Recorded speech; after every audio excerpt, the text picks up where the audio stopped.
Okay, so I guess we're going to do this. This is my first show, my first episode. Not really. There's, I think, 2 or 3 others before this one from a few years ago, but since I've decided to switch directions, this will be my first one. I don't know what I'm doing. That's awesome. But I will say this. Well, first of all, I'm Amy with Aging Audaciously, as this channel is called.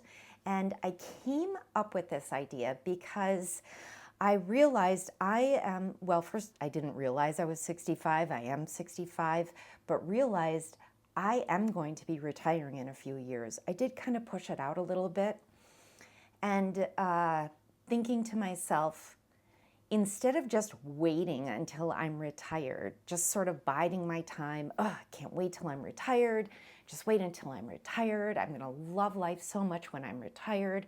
I thought, what can I do right now to enjoy living the life I'm living before I'm retired?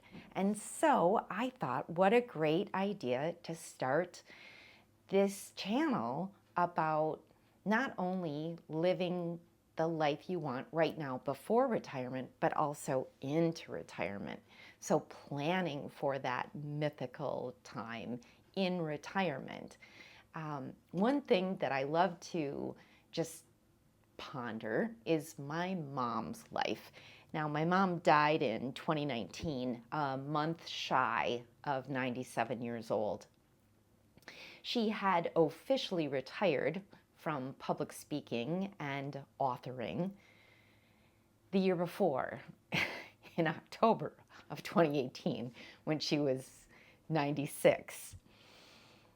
She actually retired at a normal age and did take Social Security, but she never really retired. She continued to do public speaking, she continued to author books, she continued to really live life to the fullest. The book that my mom first published in 1978 is I Don't Want Much from Life, I Want More. I think you can still find copies of it on Amazon. It's no longer in print. And then she went on to publish many more books that maybe someday I'll talk about on here. But the fact that she never quit, so to speak, and I don't want to say that if your idea of retirement is just like lounging all day long and reading and drinking tea, more power to you. Like, that is wonderful. But I do look to my mom for the simple reason that she was doing what she loved and didn't want to stop doing it. And that's what I hope to be doing as well. So I am in a job that I like. For a while there I didn't. I was having some existential crisis and decided I needed to do something about that. And I thought to myself, what's the one thing I could do today to make myself feel better about staying in this job that I basically needed to stay in for another 2.5 years? And so I made the decision to talk to a health and wellness coach. Now, I probably also should have made the decision to talk to a therapist, but the health and wellness coach has actually gotten me to just kind of flip a switch, so to speak. My first conversation with her, I was sobbing on the phone saying, I'm typically a very positive person, but not feeling positive about the work that I was doing or the job that I was in. And she actually made me do a health vision. And just doing that made me realize that I did want to be healthier. That was my first step, is to actually think about my life and how I could be healthier now so that I would be healthier in the future when I did retire, just to maintain my health and be healthier. So that was one step. The other step that she had me do was really think about my day and the parts of it that I did enjoy. And one thing I love is in the morning and in the evening, I love sitting on my porch. It's just this tranquil spot it looks over the backyard and I can see the birds and the squirrels and the rabbits. And even though we live in the suburbs, it feels tranquil and I feel like I am in an oasis.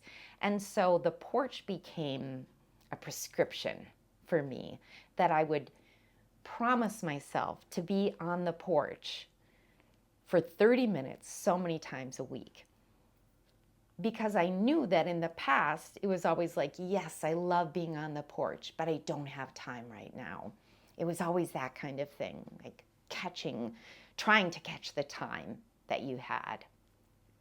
So once it became a prescription, then I knew, like, oh, I'm due for time on the porch. And that was wonderful. That really helped also. So just that mindset switch not only helped me in my day-to-day, but it helped me look at the work I was doing in a different way and realizing that I am not responsible for the entirety of my work. I'm not actually the highest level of responsible for it. There are people higher and higher and higher that are, but at my level, I am only responsible for a small portion of it, and I can handle that day to day because I have now certain things in place. The porch. I do a 30-minute walk. I do that 5 times a week. That's my prescription for my walk. That also helps distress. I've now started meditating. Again, I used to be really good at meditating, and then lately it's those things that are so good for us that tend to fall off when we get stressed, right?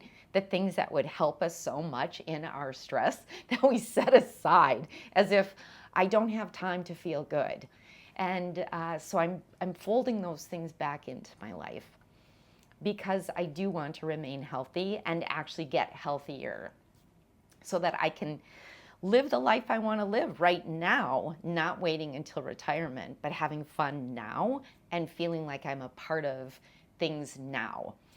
So I think that's about it for this first episode, not knowing what I'm doing, not just barely understanding microphones, but hopefully you'll bear with me. And hey, if this spoke to you at all, hit that like button and subscribe. Thanks a lot.